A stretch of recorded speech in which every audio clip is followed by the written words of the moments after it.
Bonjour à toutes et tous les élèves de 6e, j'espère que vous allez bien. Donc aujourd'hui, on repart sur cette petite vidéo sur les manifestations et une activité interne. Vous aviez à travailler les pistes de travail pour aujourd'hui. Donc les manifestations et une activité interne, en plus de l'activité externe qu'on avait vue la semaine dernière liée aux manifestations atmosphériques, la Terre est aussi une planète présentant une intense activité géologique, comme en témoignent les séismes et les éruptions volcaniques. Quelles peuvent être les conséquences de l'activité interne de la Terre pour les populations? Donc ça, c'est ce que vous aviez à travailler pour aujourd'hui. Vous aviez en piste de travail pour mettre en évidence l'activité interne de la Terre et ses conséquences pour les populations. Recherche les arguments qui permettent d'affirmer que l'intérieur de la Terre est soumis à une activité parfois intense. Et construit un tableau récapitulant les conséquences positives ou négatives de ces phénomènes sur les conditions de vie sur Terre. Donc, premièrement, les arguments en faveur d'une activité interne de la Terre. Donc vous aviez l'activité 1 déjà, le volcanisme c'est une conséquence de l'activité interne de la Terre. On vous parlait des volcans rouges qui doivent leur nom aux coulées de lave qui s'échappent du cratère ou des flancs du volcan, brûlant tout sur leur passage. Ces coulées s'accompagnent de projections de roches en fusion tout autour du cratère, donc ça vous connaissez bien les volcans, hein. Ce type d'éruption volcanique est généralement peu dangereux car les gaz contenus dans le magma s'échappent facilement, il n'y a pas de fortes explosions. Donc ça c'est dans le cas des volcans rouges, donc ceux qui ont de la lave. Ils permettent parfois la création de nouveaux territoires gagnés sur la mer, c'est le cas par exemple sur l'île de la Réunion. Donc là on n'a pas vraiment encore d'argument pour l'activité interne de la Terre, d'accord? Ensuite, donc ça c'était une photo de l'éruption de l'Etna en Italie, éruption du volcan Shinmoedake au Japon, et son panache de cendres. Donc ça, c'est un volcan gris, à l'inverse du volcan rouge ici, ça c'est un volcan gris, qui se distingue par leur caractère très explosif. Les gaz prisonniers du magma provoquent de violentes explosions, des nuées ardentes, mélanges de gaz brûlants et de débris rocheux de toute taille dévalent les pentes du volcan à plus de 200 km/h, ensevelissant tout sur leur passage. Ces volcans projettent aussi d'énormes quantités de cendres, jusqu'à 30 km d'altitude, emportés par les vents, ces cendres peuvent masquer le soleil et même entraîner un refroidissement du climat mondial. Ces volcans sont très dangereux, mais leurs cendres refroidies constituent d'excellents fertilisants pour les terres agricoles situées à proximité. Donc là, on avait, donc ça vous montrait bien ce document 1, les deux types de volcans qui peuvent exister sur Terre. Vous les reverrez plus spécifiquement en cinquième et surtout en quatrième. Donc les volcans rouges avec de la lave et les volcans gris qui eux sont plus caractérisés par les grandes cendres, les mélanges de gaz qui s'élèvent dans le ciel. Et donc là, ce qu'on nous montrait, l'origine profonde des éruptions volcaniques. Donc là, c'était parfaitement un argument qui permet d'affirmer que l'intérieur de la Terre est soumis à une activité parfois intense, parce que là, vous voyez un schéma qui représente en fait l'origine profonde des éruptions volcaniques. Et on voit bien que profondeur supérieure à 100 km ici, vous voyez, on voit bien que la zone de fusion des roches, elle est à 100 km de profondeur, donc elle est bien à l'intérieur de la Terre, à 100 km en dessous de vos pieds là. D'accord? Et donc cette fusion des roches, c'est ce qui va donner qu'il y a du magma qui va remonter, qui va être stocké, qui va remonter dans les chambres magmatiques en dessous des volcans, et ça va donner la lave euh, pour les volcans rouges, pardon, et ou bien les gaz pour les volcans gris. D'accord? Donc ça vient bien, l'origine des volcans vient bien de l'intérieur de la Terre. Donc c'est un argument pour l'activité interne parfois intense de la Terre. Ensuite, document 2, origine et conséquences de l'activité sismique de la Terre. Les zones, donc là on était sur les volcans, là on est sur les séismes. Les roches situées en profondeur sont soumises à des forces extraordinaires. Donc là, encore une fois, un argument. Vous l'avez très bien mis, hein, pour la plupart, vous avez très bien trouvé ces arguments-là. Donc force extraordinaire en profondeur.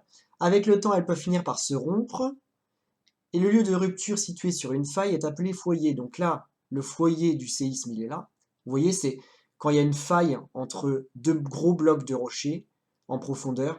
Si au bout d'un moment ça casse, et ben ça libère plein d'ondes, et ces ondes, elles vont provoquer les séismes à la surface. D'accord? Donc si vous ne comprenez pas très bien, c'est pas grave, vous reverrez ça en cinquième et quatrième, cinquième ou quatrième, ça dépend des enseignants, mais vous reverrez ça en détail, d'accord? Il faut juste que vous reteniez que un séisme, ça a une origine en profondeur, d'accord? À l'intérieur de la Terre. Des vibrations et les ondes sismiques se propagent alors dans toutes les directions, elles sont à l'origine des dégâts, d'accord? Et donc le foyer, vous voyez bien, il est le plus souvent situé entre 5 et 200 km de profondeur. Donc c'est à l'intérieur de la Terre. L'intensité des dégâts produits dépend de la distance à l'épicentre, mais aussi du relief et de la nature du terrain. D'accord? Donc là, on vous montrait un exemple de séisme au Népal qui avait donné de gros dégâts. D'accord? Donc ça, c'était principalement en ce que j'ai souligné en rouge, les arguments pour une activité interne de la Terre importante. Et là, vous aviez la définition dans le vocabulaire aussi, activité interne de la Terre, ensemble des manifestations d'origine profonde à l'intérieur de la Terre, ayant pour conséquence des phénomènes de surface tels que les séismes et les éruptions volcaniques. Donc c'est bien ça, d'accord? C'est à l'intérieur de la Terre, on a soit par exemple la fusion des roches ici, soit ici la rupture de deux blocs de roches. Et ces deux choses qui se passent à l'intérieur de la Terre, elles vont donner des conséquences à la surface, les volcans et les séismes, les tremblements de terre à la surface. D'accord? Donc ensuite, on change de couleur. Construit un tableau récapitulant les conséquences positives ou négatives. Alors non, d'ailleurs, je vais enlever, on va mettre plutôt conséquences positives de ces phénomènes sur les conditions de vie sur Terre. On va mettre conditions positives en vert et conditions négatives en bleu. D'accord? Pour que vous vous y retrouviez. Donc je ne vous refais pas le tableau, hein, la plupart, vous m'avez fait des très bons tableaux avec deux colonnes, une colonne pour les conséquences positives, une colonne pour les conséquences négatives. Donc conséquences positives, donc on reprend le vert. Qu'est-ce qu'on peut trouver comme conséquences positives de ces phénomènes, donc volcanisme et séisme? Donc là, vous aviez ici, ils permettent parfois la création de nouveaux territoires gagnés sur la mer. C'est le cas par exemple de l'île de la Réunion. Pourquoi? Parce que la lave, quand elle va descendre les pentes d'un volcan, au bout d'un moment, elle va arriver vers l'eau et au contact avec l'eau, elle va se refroidir la lave et donner quelque chose de très solide, une nouvelle roche si vous voulez. Et du coup, ça va recouvrir un peu une partie de l'eau et ça va regagner un peu de territoire sur la mer. D'accord? Ça va donner un peu de solide à la place, à l'endroit où il y avait de l'eau avant. D'accord? Donc ça, c'est un point positif. Autre point positif, ce qu'on nous montrait ici, tac, ces volcans sont très dangereux, mais leurs cendres refroidies constituent d'excellents fertilisants pour les terres agricoles situées à proximité. D'excellents fertilisants, ça veut dire quoi? Ça veut dire que si vous mettez sur les terres où il y a eu des cendres avant dues à un volcan, vous pouvez, ça peut être très bon pour les plantes qui vont pousser dessus, parce qu'elles vont trouver beaucoup. Vous vous souvenez quand on a vu la nutrition des plantes, on a vu qu'elles avaient besoin de sels minéraux. Et ben, les cendres, elles donnent beaucoup de sels minéraux à la terre, donc c'est pour ça que les plantes peuvent bien pousser sur ces terres-là. Donc ça, c'est positif aussi. Et par contre, pour les séismes, je ne crois pas qu'il y avait de points positifs. Non, bah non, il n'y a pas de points positifs pour les séismes, hein. C'est que du point négatif pour l'homme en tout cas.